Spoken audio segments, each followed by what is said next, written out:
Teman-teman sekalian, insya Allah pada kesempatan kali ini saya akan membahas tentang hukum nun mati dan tanwin. Hukum nun mati dan tanwin. Tapi sebelumnya kita akan bahas apa itu yang dimaksud dengan nun mati dan juga tanwin.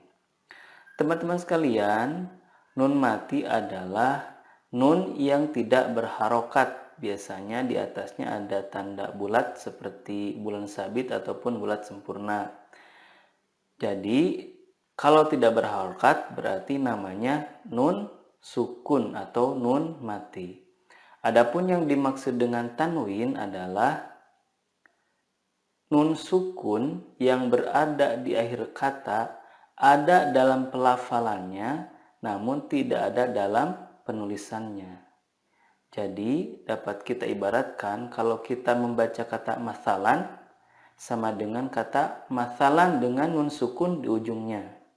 Contoh yang kedua, nuhun dengan tanwin di ujungnya, maka sama dengan juga nuhun dengan nun sukun di ujungnya. Begitupun kata ainin sama dengan kata ainin dengan nun sukun di ujungnya. Jadi pada dasarnya tanwin dan nun sukun itu sama-sama nun sukun. Nah, adapun hukum dalam nun sukun dan tanwin itu ada banyak ya. Ada yang membaginya dengan 4 hukum, ada yang membaginya dengan 5 hukum, ada juga yang 6 hukum. Nah, di sini saya akan membawakannya dengan 6 hukum. Pada dasarnya sih sama aja, yang 4 hukum, yang 5 hukum, yang 6 hukum juga sama. Hanya ya beda-beda segi pandang aja. Teman-teman sekalian, hukum nun sukun dan tanwin ada 6. Yang pertama adalah izhar halki, 2 idgham bil gunnah, 3 izhar mutlak, 4 idgham bila gunnah, 5 iqlab, dan 6 ikhfa hakiki. Nah, biasanya kalau yang pakai 5 hukum itu izhar mutlaknya itu dijadikan pengecualian dalam hukum idgham bi gunnah. Adapun yang membaginya dengan 4 hukum adalah idgham bi gunnah dan idgham bila gunnah itu disatukan sehingga menjadi 4 hukum. Yang pertama dari hukum nun sukun dan tanwin adalah izhar halki. Izhar halki adalah nun sukun atau tanwin bertemu dengan hamzah, ha, ain, ha, ghain, dan kha. Adapun cara membacanya adalah membaca nun sukun sesuai dengan makhraj dan sifatnya. Perlu teman-teman ketahui bahwa izhar itu merupakan hukum dasar dari setiap hukum. Artinya pada dasarnya semua huruf itu yang disukunkan adalah dibaca izhar. Kemudian kenapa dinamai dengan halki? Karena huruf-huruf izhar di sini makhrajnya adalah dari tenggorokan. Nah, tenggorokan bahasa Arabnya adalah halki gitu ya. Di sini ada contoh dari izhar halki. Yang pertama bertemu dengan hamzah. Min ahli, min ahli. 2 nun sukun bertemu dengan ha. Man hajaro, man hajaro. 3 tanwin bertemu dengan ain. Haqqan ala, haqqan ala. 4 nun sukun bertemu dengan ha. Min haitsu, min haitsu. 5 tanwin bertemu dengan ghain. Wa rabbun ghafurun, wa rabbun ghafurun. Yang terakhir nun sukun bertemu dengan kha. Wal munkhaniqatu, wal munkhaniqatu. Yang kedua ada hukum idgham bila gunnah. Idgham bila gunnah adalah nun sukun atau tanwin bertemu dengan huruf ya, nun, mim, atau waw. Cara membacanya adalah meleburkan nun sukun ke huruf berikutnya dan disertai gunnah yang dipanjangkan 2-3 harokat. Contohnya, nun sukun bertemu ya, may yaqulu. Teman-teman sekalian jangan lupa untuk menahannya dan disertai dengan gunnah 2-3 harokat. Kita ulangi lagi contohnya, may yaqulu. Selanjutnya, tanwin bertemu dengan huruf nun. Contohnya, amilatun nasibatun. Amilatun nasibatun. Nun sukun bertemu dengan mim. Mim masadin. Mim masadin. Tanwin bertemu dengan waw. Khairun wa abqa. Khairun wa abqa. Teman-teman sekalian, dari hukum idgham bila gunnah ini ada pengecualian, yakni apabila nun sukun bertemu dengan waw atau ya dalam satu kata. Jadi bertemunya itu dalam satu kata. Nah, hukumnya adalah idhar mutlak. Idhar mutlak. Contohnya, ad-dunya tidak dibaca ad-duyya, tetapi yang benar adalah ad-dunya. Bunyanun, qinwanun, sinwanun.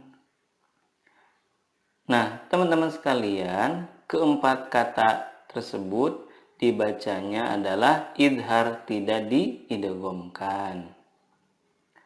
Hukum yang selanjutnya adalah idgham bila gunnah.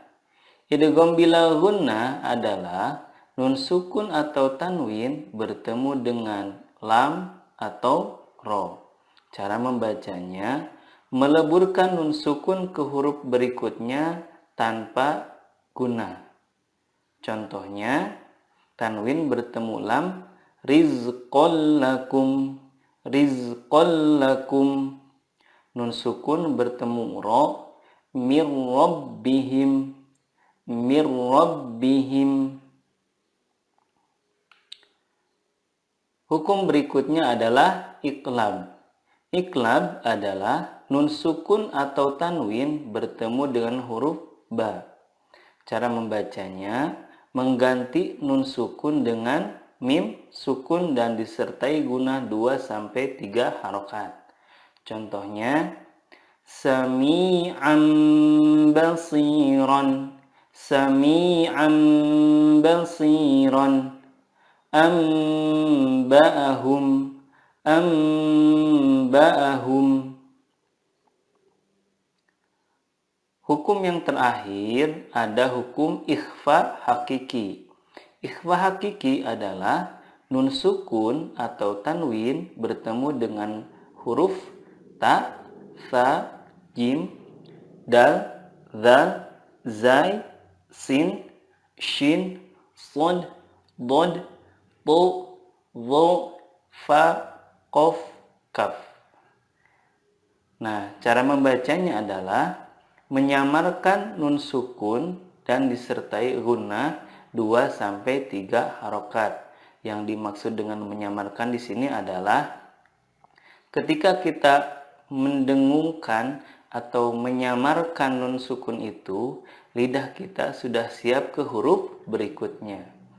Di sini ada beberapa contoh ikhfa hakiki. Pertama, nun sukun bertemu dengan to. Yantiquna. Kemudian tanwin bertemu dengan dal. Ma'in dafiqin. Nun sukun bertemu dengan shin. Insya'a. Tanwin bertemu dengan huruf fa. Yunfahum. Tanwin bertemu dengan jim.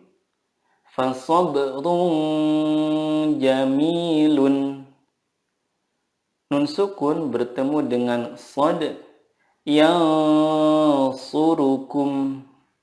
Nun sukun bertemu dengan kaf, angkana. Nah, teman-teman sekalian, kalau kita simpulkan maka seperti pada tabel berikut ya, hukum nun sukun dan tanwin itu. Pertama ada izhar halki, yang mana hurufnya hamzah, ha, ain, ha, ghain, dan kha. Yang kedua idgham bila gunnah, hurufnya ya, nun, mim, dan waw. Yang ketiga idgham bila gunnah, hurufnya lam dan ro. Nah, syarat idgham bila gunnah dan idgham bi gunnah itu adalah harus berada pada dua kata. Jadi nun sukun atau tanwinnya itu bertemu dengan huruf idgham itu dalam dua kata atau berbeda katanya. Kemudian hukum berikutnya ada izhar mutlak, yakni bertemu dengan ya dan waw dalam satu kata. Hukum yang kelima ada iqlab, hurufnya cuma satu yaitu ba. Dan yang terakhir ada hukum ikhfa hakiki, yang mana hurufnya ada 15, yakni ta, tha, jim, dal, zal, zai, sin, shin, sod, dod, to, dho, fa, kof, dan kaf. Itulah teman-teman sekalian sekilas pembahasan tentang hukum nun mati dan juga tanwin. Semoga bermanfaat. Wassalamualaikum warahmatullahi wabarakatuh.